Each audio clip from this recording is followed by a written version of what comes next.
Baiklah, terima kasih kepada saudara MC yang telah mengatur acara sedemikian rupa sehingga acara insya Allah berjalan lancar.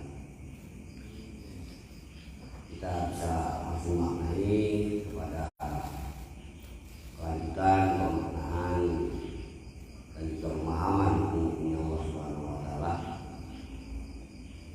yang mana kita semua tentunya sangat mengharapkan adanya petunjuk, di mana petunjuk tersebut akan membawa kita kepada jalan kesempurnaan, jalan keselamatan dan kemuliaan. Tentunya dalam rangka menghadapi kehidupan di dunia ini dan sebagai hal nanti untuk di akhirat. Semoga apa yang kita niatkan dalam hal meraih rahmatnya Allah Subhanahu wa Ta'ala diberikan banyak-banyak kemudahan, dan juga apa yang menjadi maksud dan tujuan segala cita-cita terkabul. Amin ya rabbal alamin. Saya awali bismillahi. Assalamualaikum warahmatullahi wabarakatuh. Waalaikumsalam warahmatullahi wabarakatuh.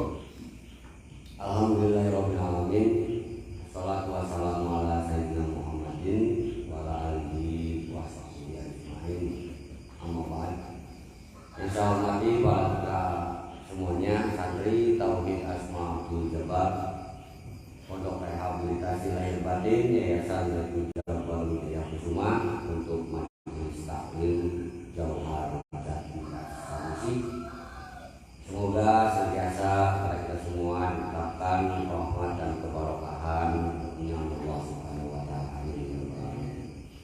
Dalam kesempatan malam hari ini kita akan maknai, kita akan bahas secara bersama-sama dengan mengkoreksi diri. Kita akan ambil tema yaitu pemaknaan tentang hal sifat sidik. Sifat sidik yang lazim dalam hal perkara sifat itu nempel kepada Kanjeng Rasulullah Muhammad. Ternyata dari nas yang ada, dari dalil yang ada, itu mengacu kepada seluruh nabi dan juga seluruh rasul.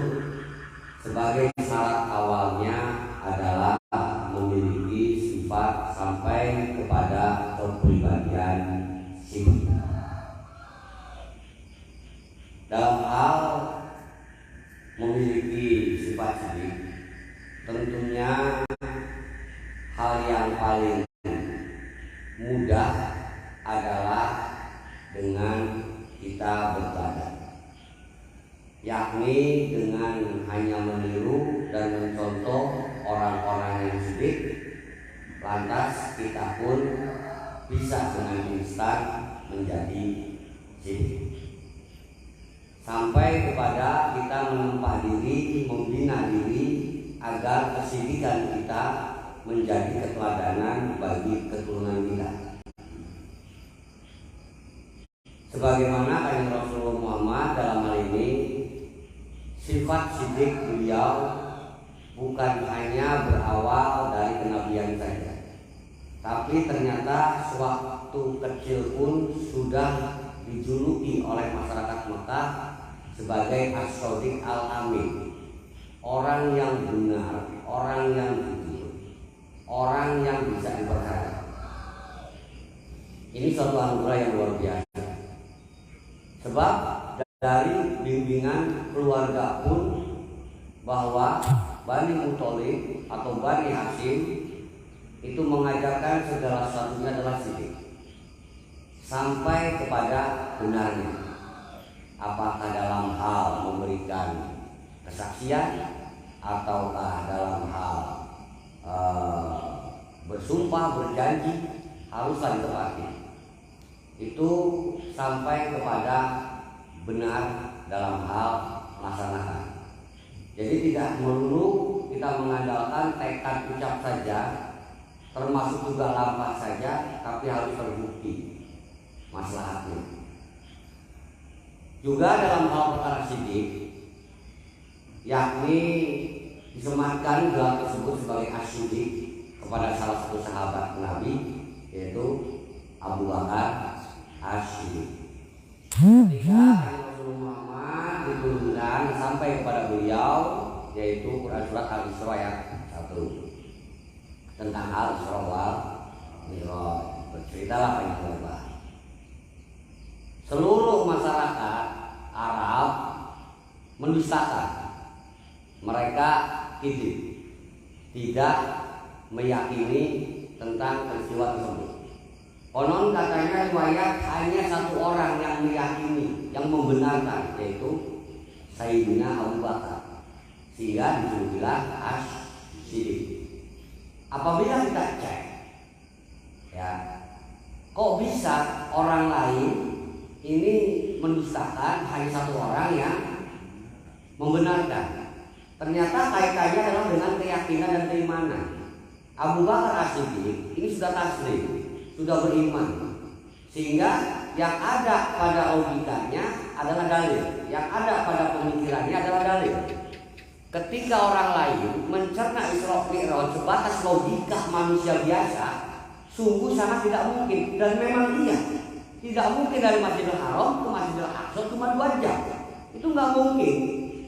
Zaman itu mau kendaraan tercanggih pun pada masa itu nggak bakal bisa.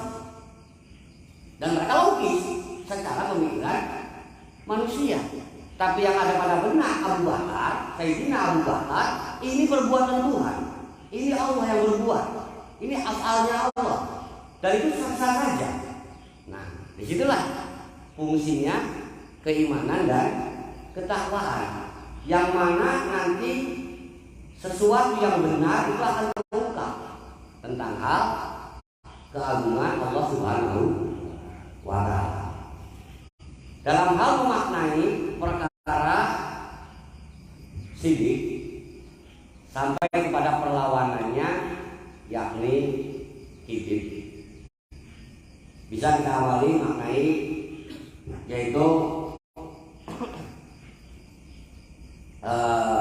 makna suatu hadis sahih, insyaallah sahih, hadis riwayat Bukhari dari jalur Jarir ibnu Mansur dari Abu Wa'il dari Abdullah ibnu Mas'ud radhiyallahu anhu.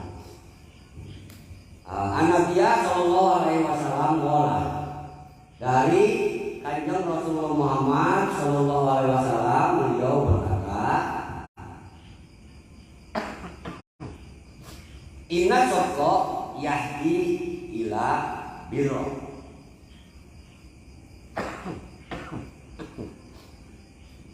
Bahwa sungguhnya, yakni sidik atau dimaknai dengan sidqo,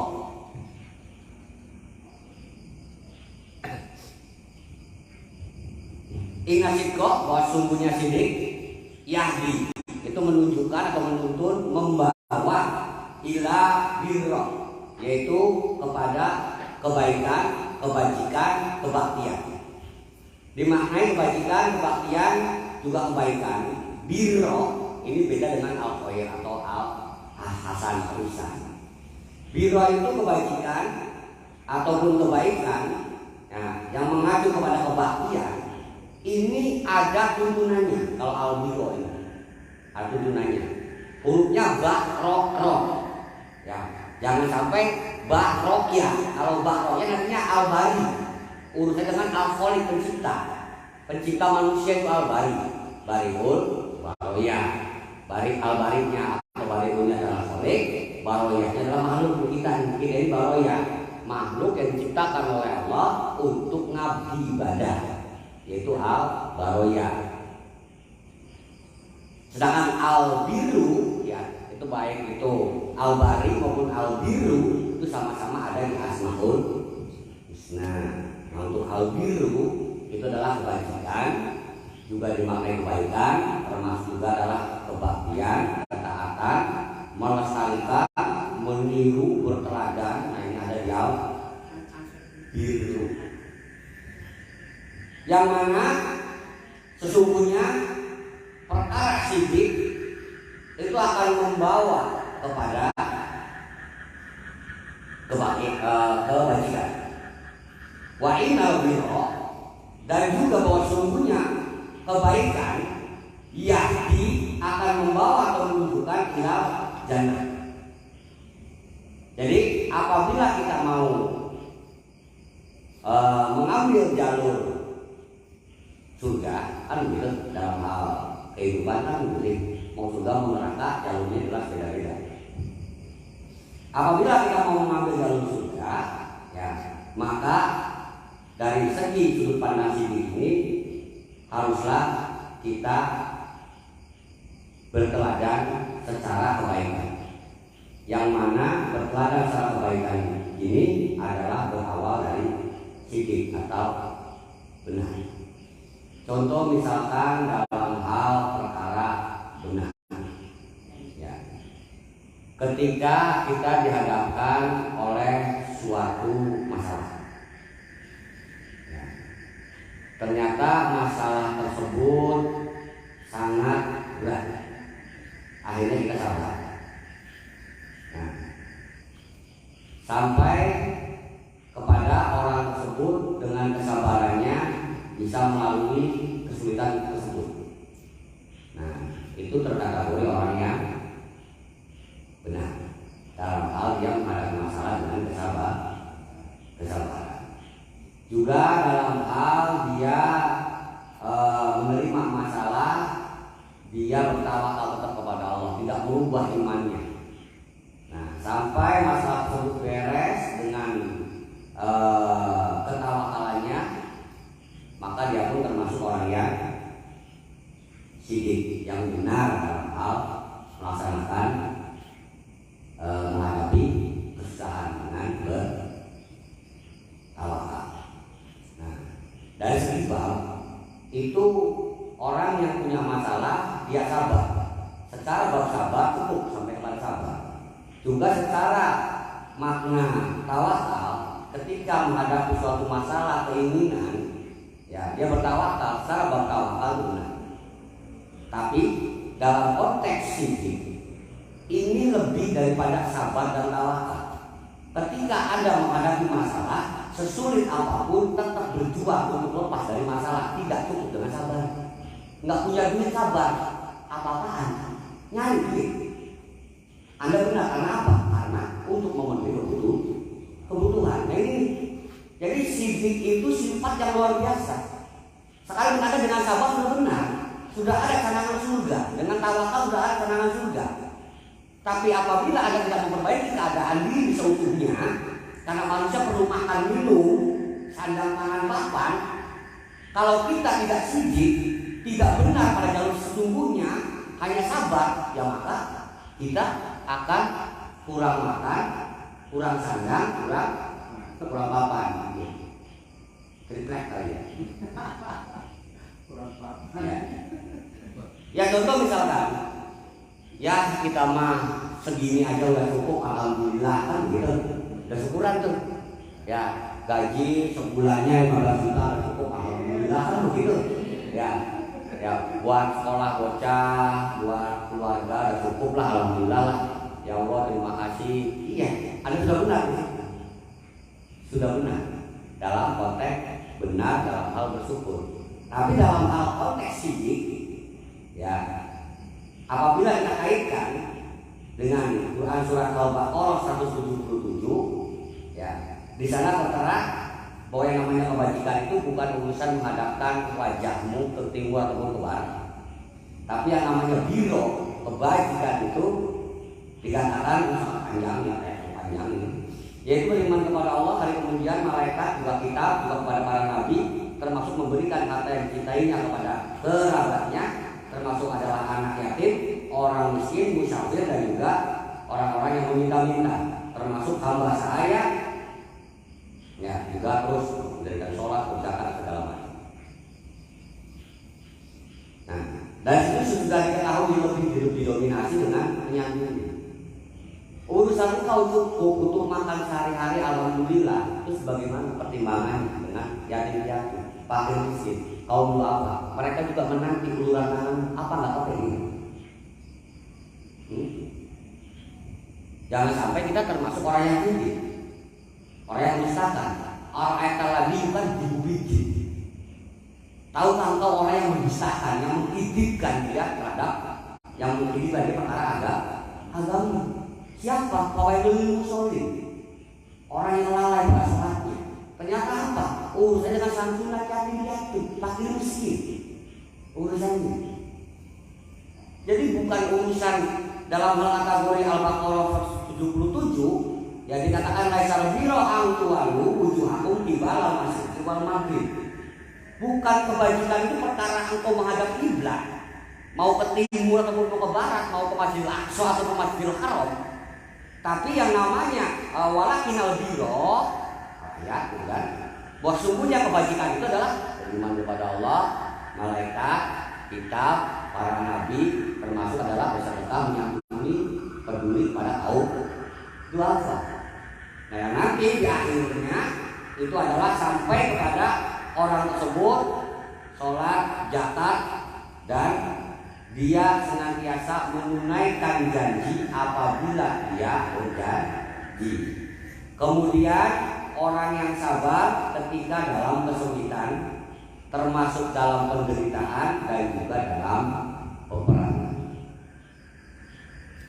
Jadi konteksnya sidik itu adalah kita tidak memperkeruh suasana, tapi justru kita menyesuaikan jalur tersebut kepada yang sesungguhnya. Sesungguhnya manusia harus punya duit, kan begitu. Untuk makan, untuk hidup harus punya duit. Maka ketika nggak punya duit, maka Anda harus mencari duit dengan jalan nafkah, cari nafkah, kan begitu. Nah, ini baru benar. Nggak punya duit sabar. Terus apa punya duitnya?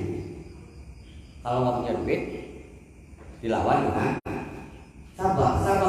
Ya memang karena saatnya paceklik kan begitu. Ya, krisis ekonomi apa? Resesi dunia apa? Ya memang. Ya.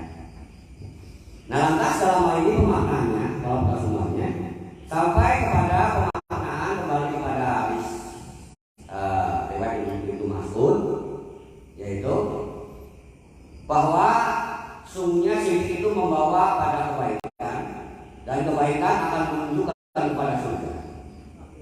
Yang kemudian dikatakan wa inna rajula la yasduqu hatta yakuna siddiqan. Orang yang sidik itu akan jelas berperilaku sidik, sehingga dikatakan dia itu sebagai orang-orang yang sidik, atau dimaknai yang memang dikarenakan sidiknya. Dikatakan benar karena kan memang dia benar. Ya, bukan kategorinya wah dia orang yang menghadapi masalah ekonomi dengan sabar, dia orang yang benar, orang yang sidik dan sebagainya. Tapi dikatakan yaitu dan seorang yang berperilaku sidik, sehingga ia dikatakan sebagai seorang yang sidik. Yang mana kemudian dikatakan wa inal ajiba, bahwa sungguhnya yang namanya mendustakan sesuatu yang benar, yadi ila fujuri, akan menunjuk atau membawa kepada fujuri atau fujuroha, tidak keburukan misalnya. Kejelekan, keburukan, kenistaan. Wa inal fujaro, bahwa sungguhnya yang namanya keburukan, fujaro itu fajaro, nanti urusannya dengan fajar. Fajar, ya. Kenapa kok fajar ini sih bagus? Ya, tapi kalau fajar diri yang dimunculkan, kita balfujar, itu hati-hati, itu tidak balfujar, itu sijin. Ya, manusia yang dia memiliki kitab kejelekan, keburukan, kita balfujar, itu lafaz sijin. Yang dimaknai apa?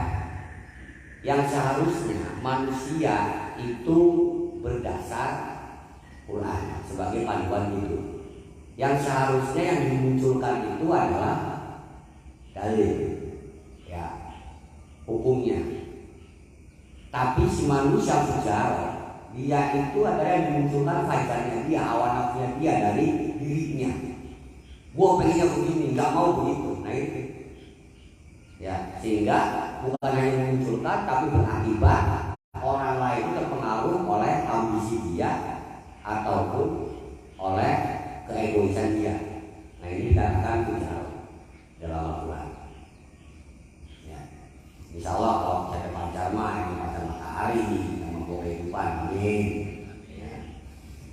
Yang kemudian wa'inal mujaro yahdilanar, yang namanya keburukan, ya itu jelas akan mengantarkan kepada neraka. Wa'inal rujula yahdiku hatta yuktaba indallahi kadzdzaba, dan seorang yang dia berperilaku dusta, ya tidak akan dikatakan dusta kecuali si manusia tersebut memang sudah nyata berdusta. Ya. Nah lantas dalam hal ini pemaknaan daripada laisal biro tadi, ya termasuk dari al-biro kebajikan di Al-Baqarah 177, karena di kalimat akhir dikatakan yaitu ulai ladina sodaku, itulah orang-orang yang sidik. Jadi Anda atau kita semua jangan terpaku kepada mustaqbilal kiblati lillahi ta'ala. Itu mah urusannya baru setengah sidik, urusannya antara engkau ritual dengan Allah. Tapi harus sampai, yaitu ritual kehidupan manusia sendiri dengan makhluk yang ada di sekitarnya repeh rapi. Jika engkau dengan Allah, dengan Rasulullah repeh rapi, maka dengan umat pun harus repeh rapi. Nah ini baru kategori Anda sendiri. Ya.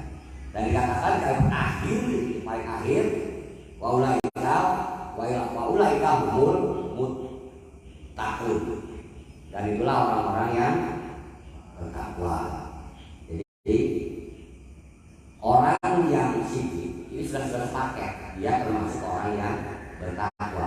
Apabila kita baru tergolong orang yang bertakwa, belum tentu masuk ke sidik. Paling juga Anda takwanya benar, ya udah hanya sebatas takwanya sidik, tapi belum sempurna kepada sidiknya. Ya, sebab dalam hal meraih kesidikan dibutuhkan ketakwaan. Inilah rebetnya sifat sidik. Ya, nah itu anugerah kepada para nabi semuanya.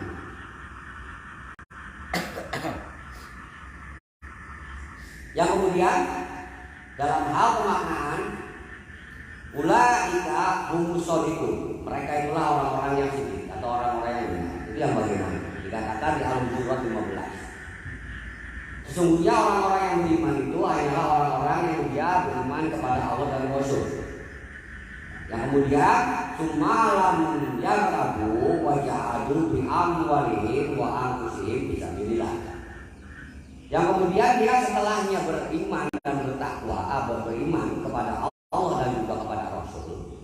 Kemudian orang tersebut adalah lam yartab, tidak ada keraguan, tidak ragu-ragu. Ya, tidak ragu, tidak pelit lagi. Yang kemudian wajah adu, dia bersungguh-sungguh jihad.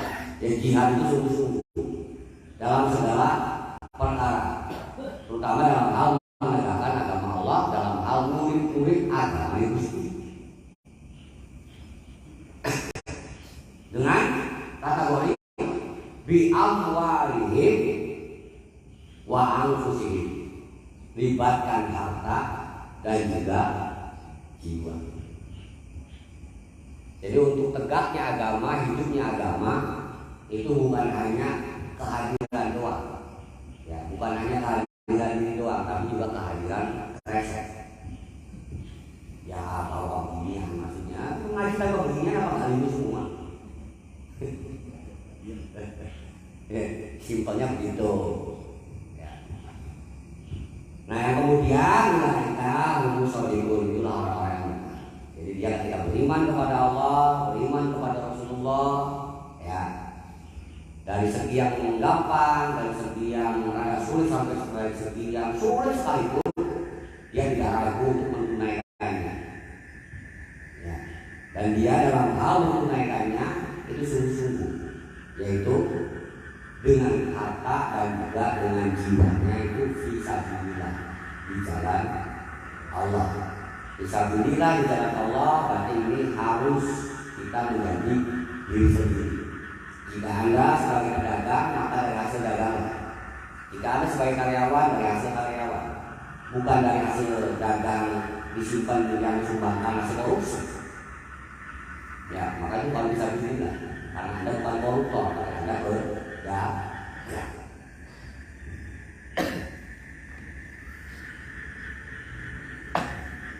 Yang kemudian bisa dimaknai kapan kita bergelar hidup. Apakah harus secepatnya? Syukur. Apakah nanti? Insya Allah. Tapi yang pasti ketentuannya bisa kita maknai di Quran surat Al-Ahzab ayat 23 sampai 24. Dikatakan minal mu'minina rijalun shadaqu ma ahadullah alaih. Di antara orang-orang yang mukmin, ya, dan mereka dari golongan laki-laki, rijal, atau dimaknai adalah orang-orang rijalun shadaqu, orang-orang yang benar, ma ahadullah alaih. Mereka telah menepati janji kepada Allah. Ahad, ya, ahid itu apabila disandingkan dengan mukmin maka berarti janji, menepati janji. Tapi kalau ahad diterapkan, dipasang berdampingan dengan kafir dan sejenisnya, maka akan diartikan ancaman. Ya. Nah, sehingga dimaknai di antara orang-orang mukmin itu ada orang-orang yang benar, orang-orang yang sidik, yaitu yang menepati apa yang telah mereka janjikan kepada Allah. Ya, yang kalau katanya bikin usaha lillah buat keluarga, kan begitu. Bikin musola lillahi ta'ala buat umat, kan begitu. Bikin rumah lillahi ta'ala buat agar keluarga ikram. Ini kepada sebuah janji yang memang sudah diikatkan kepada Allah karena lillah. Atau demi Allah, alabi aku mencintaimu, akan membahagiakanmu, ya kan? Walaupun nggak demi Allahnya, tapi kan prosesinya ada ijab kabul, atau akad, ada wali, ada saksi, ada mahar. Itu sudah masuk pada perjanjian, sudah masuk pada ikrar, sama dengan syahadat. Yang mana kemudian faminhum man qada nahbahu wa minhum yang tadir. Di antara mereka orang-orang mukmin yang menunaikan janjinya, itu ada yang mereka itu gugur dalam hal jihad peperangan, dan ada pula yang justru mereka itu menanti-nanti, menunggu-nunggu, lo kok nggak mati-mati. Jadi ini mengisahkan tentang hal perang. Ya, pada masa itu. Lillahi ta'ala Allahu akbar, mengawal agama Allah, mengawal putusan Allah, menegakkan Islam, kan begitu. Demi selamat dunia akhirat, takbir Allahu akbar. Mereka diperintahkan oleh Allah untuk jihad, untuk perang. Alhasil perang pertama Badar. Ya. Mereka umat Islam semuanya berjanji bersumpah untuk menegakkan agama Allah sampai kepada titik darah penghabisan, mati syahid. Yang terjadi 77 tewas. Ya, gimana urusannya? Syahid. Ya, tunai mereka tanpa bisa masuk surga. Luar biasa kan pahalanya, lihat pahalanya syahid. Mau gitu? Mau? Coba kita cek riwayat. Ya, cek riwayat. Mereka itu dulunya kafir, musyrikin, munafikin, orang brengsek. Ya, sebutlah musyrikin Mekah. Alhamdulillah. Ya, mereka berdosa. Kemudian mengakui kenabian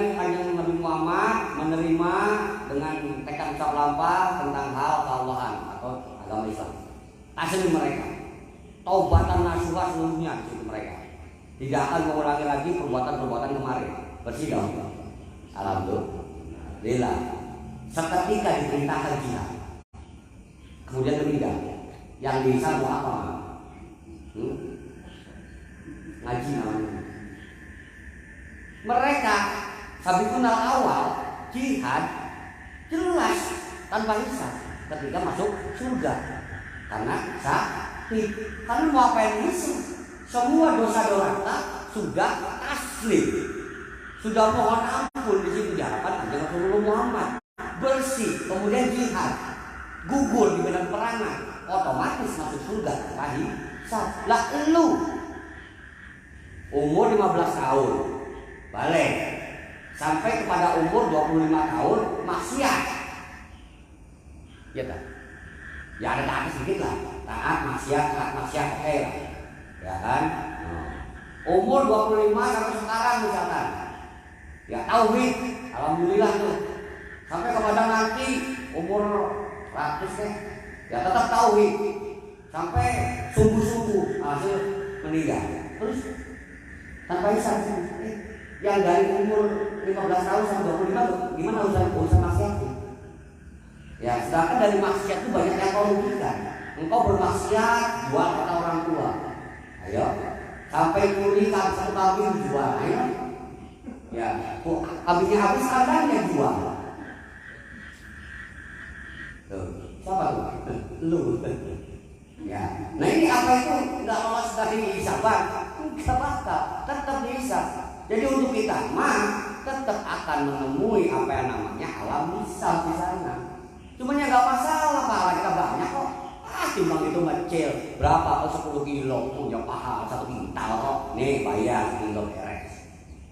Ya cuman tetap aja namanya kesalahan harus dibayar di akhirat atau di neraka. Jadi anda yang celupinlah di neraka sehari sehari yang kadarnya 1000 tahun menurut penghitungan alam dunia. Jadi sehari sana plung gitu tuh, sehari gitu kan, dari pagi, siang, sore, malam, pagi lagi gitu. Kalau sini kan simpel, tapi di sana dari pagi ke pagi itu 1000 tahun. Ya nggak apa-apa. Jadi gimana? Apa-apa? Ya makanya taubat, ya makanya kita harus sering-sering mohon ampun, karena setelahnya kita dicelupin neraka menembus dosa kita kan akhirnya nanti kita kasih di surga kan? Ya, abadi di surga karena kita ada dalam naungan belas kasih rahmatnya Allah, sebagaimana yang kemarin terangkan di pusat itu kan dilakukan. Kita dalam hal dosa jangan mengeluh tentang hal dosanya. Dosa mah cukup minta ampun dan tidak diulangi selesai. Udah gitu aja. Ya Allah ampuni dosa-dosaku, ya Allah ya Allah, ya Allah ampuni dan aku gak bakal ulangi lagi ya Allah. Udah. Allah syukuri al-ghafur. Ya ampunan punya Allah itu engkau diampuni alhamdulillah. Ya, tapi kalau ngelakuin lagi Islam aja utama. Yang terjadi apa? Bosan Allah ngampuni kita bosan. Ya. Oh maksudnya bosan, Allah kan al-ghafur, oke, al-ghafur nggak masalah. Ya, Anda berhak dikatakan ampunan al-ghafur. Apapun kesalahanmu ya pasti diampuni, itu punya orang yang diampuni. Tapi ingat Allah bukan al-ghafur saja, Allah itu al-rahim juga. Allah bisa jadi secara kekuasaan, secara keutamaan, menyatakan walas kasih, menyatakan Rahman Rahimnya Allah kepadamu. Engkau bebas hidup di alam dunia, tapi tidak pernah dikaruniai oleh kemudahan. Doa dan kabul, keinginan dan dijabah, sukses nggak ada yang tetapkan agar kita ini tetap ada dalam naungan rahmatnya Allah, tetap dibelas kasih oleh-Mu ya Allah. Ya, sebab urusannya manusia itu senantiasa dolim kepada diri sendiri. Rabbana dolamna anfusana wa illam taghfir lana wa tarhamna lanakunanna minal khasirin. Ya Allah ya Gusti, sebenarnya aku sudah mendolimi diri sendiri ya Gusti. Kan begitu? Kita berdolim terhadap diri sendiri. Jadi perkara dolim, engkau berbuat dolim, mau ke orang lain kayak itu hakikatnya adalah engkau sudah mendolimi diri sendiri. Engkau mukul orang lain jeprot, ya, atau menganiaya orang lain bisa beranggapan gua didolimi kan gitu. Tapi kan anda nggak tahu orang lain tersebut, orang tersebut dia punya sabar, punya tawakal. Tapi nggak ngaruh dong. Dianiaya olehmu sebesar apapun dia sabar dan juga tawakal. Apa nih? Wow, iya pingsan.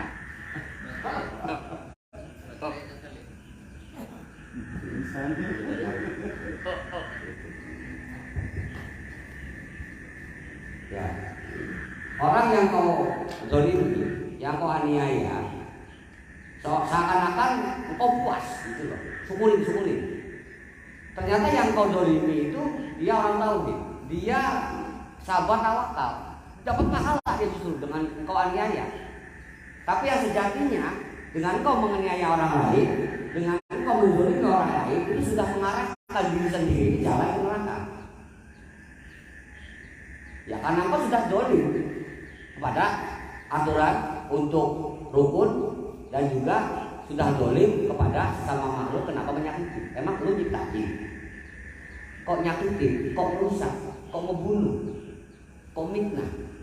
Itu sama-sama punya Allah, bukan kita yang menciptakan.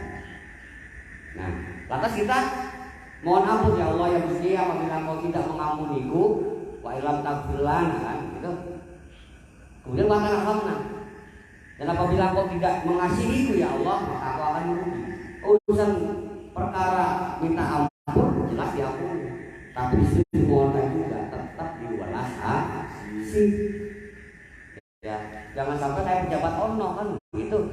Pejabat negara banyak prestasi tapi kasus di akhirnya iya diampuni, tidak dipenjara.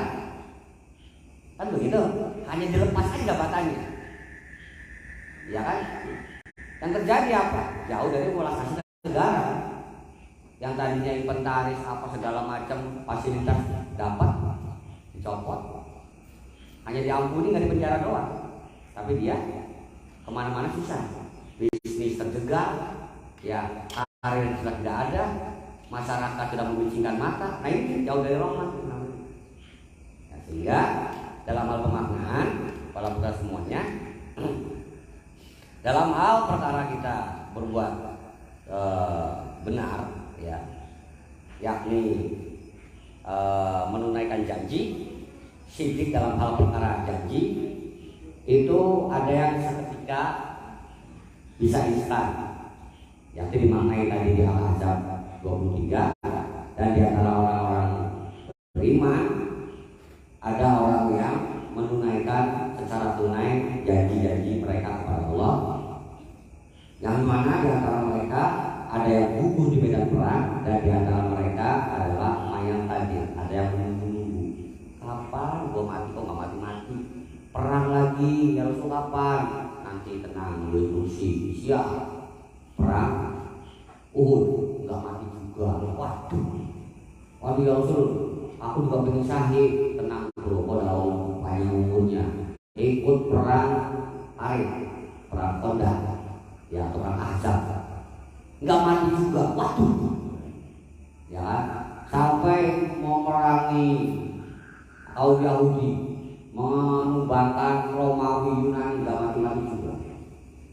Contoh kayak Khalid bin Walid, ya nggak mati-mati. Panglima terhebat alam dunia itu Khalid bin Walid, nggak pernah terkalahkan. Satu peperangan itu nggak pernah kalah dipimpin oleh beliau. Bahkan melawan Kanjeng Rasulullah Muhammad pun pasukan Israel ini perang Uhud dibodal-badel sama Khalid bin Walid, pasukan Islam. Ya. Tapi mereka yang terjadi adalah tetap menunggu-nunggu.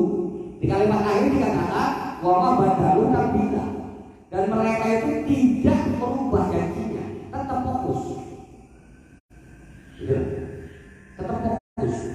Yang kemudian ayat yang 24, yajziyallahu shadiqina bisidqin, supaya Allah Subhanahu wa taala memberikan balasan kepada orang-orang yang benar itu yang memang dikarenakan kebenarannya sesuai dengan dari hadis. Makanya tadi dikatakan insya Allah sahih. Sekalipun sudah dilabeli sahih secara rawi, secara sanad benar sahih, tapi secara pemaknaan kita kan belum memaknainya, belum sahih dong begini. Kan begitu. Akhirnya dibahas hadis tersebut dan ternyata tidak nabrak dengan Quran sesuai. Maka sepakat kita hadis tersebut adalah sahih. Dalam hal pemaknaan percuma sahih kalau memang kita ngerti. Sahih bagi mereka yang ngerti. Tapi bagi kita yang belum ngerti belum sahih. Tapi bukan berarti tidak sahih. Mungkin belum sahih. Ini pemaknaan seperti ini. Contoh misalkan dalam hal kita menempuh jalan sini. Dalam kategori kita membangun musola, apanya kan begitu, ya kan? Ayo kita sumbangan, membangun musola 1 jutaan, kan begitu, ya. Nah, bagi orang-orang yang mereka itu adalah qadha nahwahu. Jadi dia menunaikan langsung menggugurkan kewajibannya di situ. 1 juta online cerai. Selesai, benar ya sih. Tapi ada yang tadi katanya 5.000-an gitu, 10.000 gitu kan? Ya, ini kalau per hari, per bulan lagi, sebulan 5.000. Tapi dia fokus di koma 5.000 sampai akhirnya dia menyelesaikan 1 juta. Benar. Dia dalam hal bersumpah, berjanji, berikrar untuk bersama-sama membangun musola 1 jutaan. Dia tunai, sidik dia. Ya. Termasuk dalam hal kita membahagiakan orang tua, membahagiakan keluarga, menjanjikan suatu tempat tinggal pemukiman atau memerlukan kehidupan yang layak.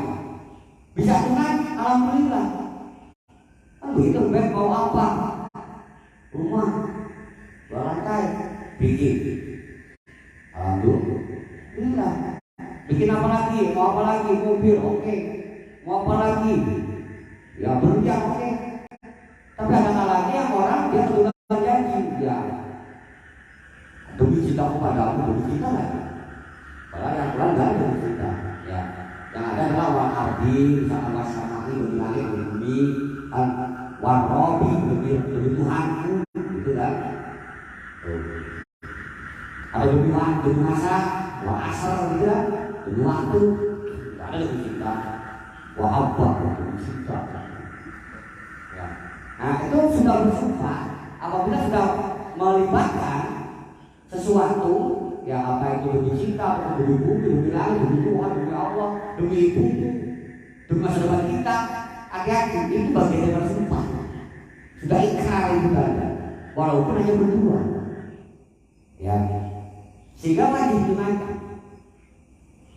Nah tiba-tiba punya kendala, mau membahagiakan, nggak bisa juga, susah, tidak tahu bagaimana. Jadi kan, mohon maaf tahun ini belum bisa membahagiakan, mudah-mudahan tahun depan, kan begitu. Tapi tetap ada usaha untuk membahagiakan. Contoh misalkan tujuannya adalah memberikan tempat tinggal yang layak, bikin rumah, ya, bikin rumah. Aku akan membuatkanmu istana mungil, kan begitu. Kalau bahasa Jawa gubuk, katanya, istana mungil gubuk, ya kan. Nah, Anda jika pembahasannya mengenai hal sipil, maka Anda di situ sekalipun terkategori orang yang tidak mampu, setidaknya ada tanda-tanda, ada ayatan untuk membuktikan keseriusan Anda. Mengumpulkan berapa tuh yang ada satu, barang repot bisa udah, alhamdulillah, baik itu tahun ini baru bisa dibantu pondasi sejarah. Ya syukur, berarti sudah ada tanda-tanda untuk pembuktian. Lah ini hidup rumah tangga udah puluhan tahun, janji mau bikin rumah, bahkan sadar nggak punya aset, bahkan tanahnya nggak punya, repot. Ya kalau harus beli perumahan, ya minimal siapin DP 1.000 tas hari kan begitu. Ada ternyata ini biar tabungan buat DP atau tabungan beli rumah ya. Kan begitu. Sehingga ketika kita sebutlah meninggal, kan begitu. Si bebek, istri kita menceritakan ke anak kita, tuh bapakmu orang yang benar, punya niatan membangun rumah itu nabung 30 tahun. Tuh cari nanti tuh bekasnya tuh benar dalam hal menunaikan janji. Sidik namanya. Jadi kapanpun kita punya kesempatan, ya fokus tetap kepada janji. Apa janji kita? Bertauhid, misalkan selama dunia akhirat, fokus. Adapun kendala-kendala itu pasti terjadi. Yang namanya baper, harus sabar, terkecoh itu wajar. Ya, kita bisa maknai tentang hal pemaknaan kisah. Ya, bisa sekaligus banyak nabi, ya syukur-syukur satu nabi aja barangkali kelamaan. Ya tak? Contoh misalkan dalam hal ini pemaknaan kisah Nabi Idris. Di kisah Nabi Idris ini dikatakan di Maryam 56 sampai 58. Dikatakan waskur fil kitab Idris, ceritakanlah, kisahkanlah olehmu wahai Muhammad, yaitu sebagaimana yang tertera dalam kitab atau dalam Al-Quran ini, yaitu tentang cerita Idris. Cerita ya inahu karena sidikon nabiya, sesungguhnya Idris adalah seorang yang benar, seorang yang sidik, lagi seorang nabi. Nah, dalam kisah Ibrahim pun sama. Ya waskur fil kitabi Ibrahim, dikatakan inahu karena sidikon nabiya. Nabi Ibrahim pun sidik dan seorang nabi. Sehingga sifat sidik wajib ada nempel pada diri sosok nabi dan rasul. Lantas bagaimana dengan Nabi Muhammad? Nabi Muhammad diperkenankan menceritakan kebenarannya orang, kebaikannya orang. Berarti yang ada pada diri Nabi Muhammad ini sudah ada atau lebih dulu benar, lebih dulu baik. Paham ya? Kata orang yang memang dia nggak menyukai Rasulullah Muhammad kan mana? Lapan Muhammad, kebaikan, kehebatannya diceritakan di Al-Quran enggak ada. Didominasi oleh nabi-nabi Bani Israil katanya. Ya terserah. Tapi apabila kita bisa memaknai secara ketahuan, waskur fil kitab Idris inahu kana siddiqon nabiyya. Ceritakanlah olehmu wahai Muhammad dengan sebenarnya berdasarkan kitab kisah Idris, bahwa sesungguhnya Idris adalah orang yang sidik, lagi seorang nabi. Berarti yang menceritakan ini sudah sidik dan dia nabi. Ya. Ya nggak mungkin orang mengajari benar kalau dia sendiri nggak benar, nggak mungkin. Sekalipun dikisahkan, yaitu di kisah Ismail misalkan. Wahai Muhammad, kisahkanlah pada mereka kisah Ismail. Bahwa Ismail itu adalah sabar. Berarti yang menceritakan itu adalah orang sabar, karena menceritakan mengisahkan kepada umatnya, kepada kaum. Sabarnya Ismail seperti ini. Dan mereka cuma tahu ini sabar Nabi Muhammad. Menceritakan tentang hal Musa, ceritakan olehmu tentang hal Musa. Wah Musa mufasih, orang yang ikhlas. Ya, direpotin terus oleh kaumnya juga enjoy aja Musa. Alhamdulillah.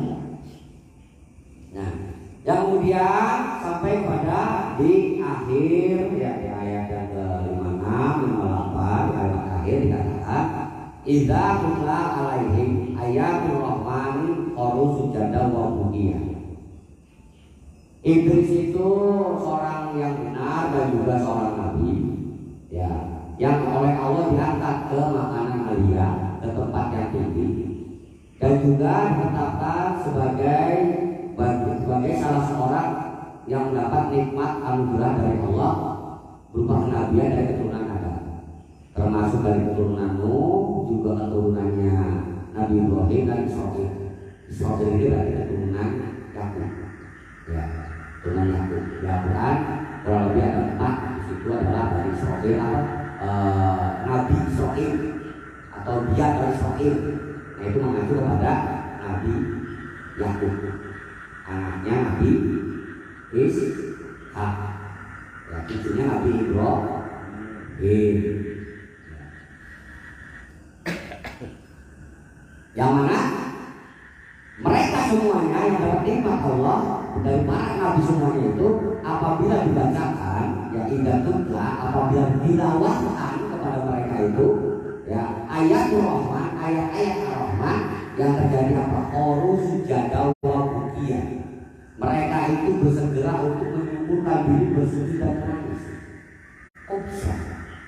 Para nabi ya pemaknaannya adalah ketika para nabi diceritakan tentang hal kemurahan Allah, welas kasihnya Allah, bagaimana sudah membina, mendidik jadi nabi, menganugerai kemujizatan, memuliakan dunia akhirat, ya, memberikan isi perlindungan, keturunan yang soleh, ini semua nikmat besar, rahmat, yang dirasakan seketika ataupun hilang seketika, tapi seperti yang dirasakan rahim, nikmat kecil. Dan mereka sama sekali tidak pernah mendustakan hal seperti itu, tidak pernah mengidipkan perkara nikmat. Makanya ketika tutla alaihim ya ayatul rahman dibacakan kepada mereka ayat-ayat rahman, ayat-ayat welas kasih Gusti, mereka sadar diri keagungan Gusti, mereka sujud menangis. Karena kita sujudnya orang minta ya, sujud terakhir dalam sholat yang lama minta dan dikabul, beda dengan para nabi. Justru nangis, bersyukur, beda bersyukur. Ya dengan banyak bersyukur kita akan dapat rahmat. Gimana kita dulu? Ya Allah kasih, Allah dikasih. Gimana dong? Demo. Ya minta ke Allah. Kita ayo kita logika apa main dalil boleh kan begitu. Ya maklum kalau orang tahu kita kalau cara seperti ini.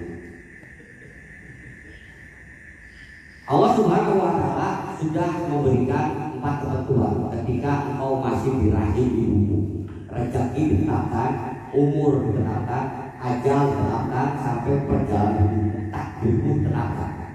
Tiba-tiba kau hidup sekarang, ya Allah tambahkan rezeki. Rezeki siapa yang tambahkan ke dirimu? Pertanyaannya.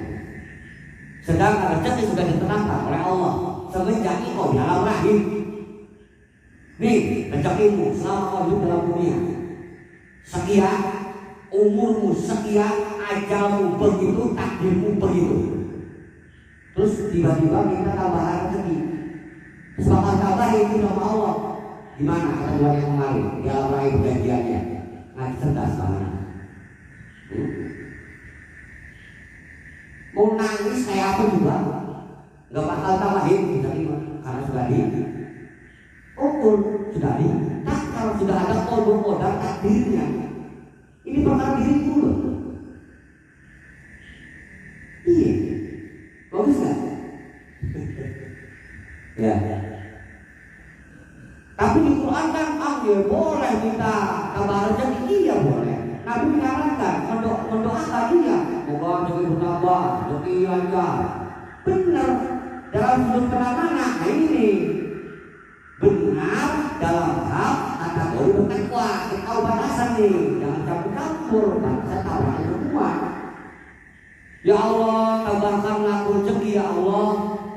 Kan gitu. Masih banyak orang yang harus saya bantu ya Allah, yang dipiatu ya Allah, pakai miskin ya Allah, musola ya Allah, yayasan ya Allah, perjuangan ya Allah, hadirkan melalui aku ya Allah, tambahkan rezekiku ya Allah melalui aku ya Allah, aku akan amanah ya Allah. Tuh pasti otomatis, oh buat si aman, iya nih, buat bantu musola nih, kan bukan buat dulu. Rezeki untuk kita dibatas. Sudah dengan kodar, nggak bakal ada tambahan. Tapi kita manusia sosial, ya, yang berinteraksi saling membantu, saling menolong. Nah ini yang dicontohkan rezeki anak, rezeki istri. Anak istrinya di rumah, yang nafkah siapa? Suami kan begitu. Rezeki anak, rezeki istri datang kepada mereka melalui siapa? Melalui suami. Jadi jangan fokus percaya diri, tapi fokus membahagiakan mereka. Karena diri dari bujangan anggur, susah sengsara, rumah tangga susah sengsara, minta kaya nggak bakal bisa. Moga-moga ada di rezekinya bocah. Ini kalau orang kaya, ya Allah izin aku membahagiakan mereka. Mudah seperti mereka ya Allah aku. Nah doa tuh kayak kue. Enak Allah dengarnya juga dalilnya jelas, nggak ngaco. Orang tahu doa salah-salah. Dia tahu kita nggak greget. Bikin gemes. Kalau tahu apa gitu. Ada jalur-jalurnya. Tahu batasan, takwa itu tahu batas. Tapi benernya jelas. Anda salahnya ya jelas sebenarnya ya jelas. Jadi kibirnya dengan kibirnya, sidik dengan sidiknya. Batasnya jelas. Ya. Nah yang pasti di sini adalah ketika disampaikan kepada mereka itu ayat rahmat, mereka sujud. Yang terjadi kepada para nabi itu kan perjalanan tidak mulus-mulus kan. Para nabi contoh misalkan Kanjeng Rasulullah Muhammad diperintahkan untuk menegakkan Islam. Ya, tegakkan Islam itu berbagai cara dengan laki-laki dan begitu. Para sahabat itu sama itu peperangan, ada yang tewas, ada yang gugur. Ya kan ada yang luka-luka, ada yang nggak apa-apa, nunggu berarti berikutnya perang berikutnya, nunggu lagi perang berikutnya, harus nunggu 4 bulan, 3 bulan, setengah tahun atau 2 minggu, ngapain kan nganggur? Kapan buat syahid kan begitu? Tujuan gua kan syahid, kenapa pulang kampung jadinya mengembalakan kota? Ya, tapi sambil mengembalakan kota berarti, ya kan ngasah pedang, kan begitu bukan ngasah lidah, berantem dulu. Ya kan terus menempa kesehatan dijaga, persiapan berperang berikutnya kan begitu. Nah itulah yang dinamai dengan pemaknaan yang ada di surat Ar-Rahman. Apabila ayat Ar-Rahman yang Allah dalam nyeting Quran ada di surat Ar-Rahman surat ke-55 ya Ar-Rahman yang didominasi ayat yang sama paling banyak di situ adalah Wabi haji alai robbi umat ibadah. Maka nikmat yang manakah yang kau bisahkan? Nah ini balik itu. Nah ini nggak ada bisahkan, karena nggak patut untuk dibisahkan. Itu intinya. Tapi apabila kita cek maknai yang bagaimana sih? Wabi haji alai robbi umat ibadah. Wabi aiji, fa maka di dengan aiji, aijah, marbutoh ya, ayat, ayat-ayat. Maka dengan yang manakah atau dengan tanda-tanda apakah? Ya, alai, itu sama dari ilahi. Diartikan di mana? Dulu bisa. Alai diartikan di mana? Apa urusannya? Ada kurang lebih 35 ayat kan di dalam Quran. Alai dan 55. Kenapa nggak naali gitu? Ya. Iya kenapa nggak naali? Nikmat. Gitu tuh. Nah, kalau nikmat jelas kalau berasakan nikmat ya. Tapi kalau alai atau ilahi itu adalah ilah. Apa itu ilah? Bentuk ucapan suami kepada istrinya itu mengilah istri. Ya, berjanji bersumpah gara-gara kesal tidak akan mencampurinya. Gitu. Tapi terus kenapa? Gitu, juta sehari gitu kan. Kesel aja gitu. Ya. Ajis, ngapain itu lu? Sebelum lu berubah. Jadi Wonder Woman kata gimana keserah kan gitu ya, kalau keserah aja kan ya. Wah, bebas dong pokoknya sebelum kamu masuk misalnya gitu, sebelum heran kurang mau nyapa abang siap gitu. Wah macam-macam kayak perang gitu kan. Nah itu semua hilang gitu. Dan emang hilang tuh. Kata si istri ngajak, ayo kan Prabu gitu. Bodoh gitu. Wah serius sama dia hilang. Gak apa-apa. Laki-laki tenang tuh ada cara untuk kesel saja ada masyarakat. Ya itu bukan kata kunci tenang aja, gak bakal kena ciparan, gak bakal kena gak suka lagi enggak. Ya tapi kalau itu posisi di keluarga tetap menafkahi, melindungi, menaungi, hanya gak egois diri doang. Itu karena suatu hal kesel atau gimana lah. Tapi tunggu di batas 4 bulan. Ya setelah 4 bulan istri suami ini wajib hukumnya untuk mencampur istrinya. Kalau tidak, si istri yang mendatangi suaminya menanyakan mau enggak. Kan begitu, kalau mau ayo, kalau enggak cerai dua. Istri itu. Nah disitu dari tiga itu bisa jadi perceraian. Tapi ketika setelah menghilang kemudian bercampur, nggak harus dimarah, nggak harus kenal lagi, nggak usah, ya kan? Diar. Kalau diapa sudah menajiskan badan. Ya. Maka hukumannya kita ingin bercampur harus kafarat, puasa 2 bulan berturut-turut atau membebaskan budak atau bersedekah 60 fakir miskin. Pada fakir miskin 60 sekolah. Ya.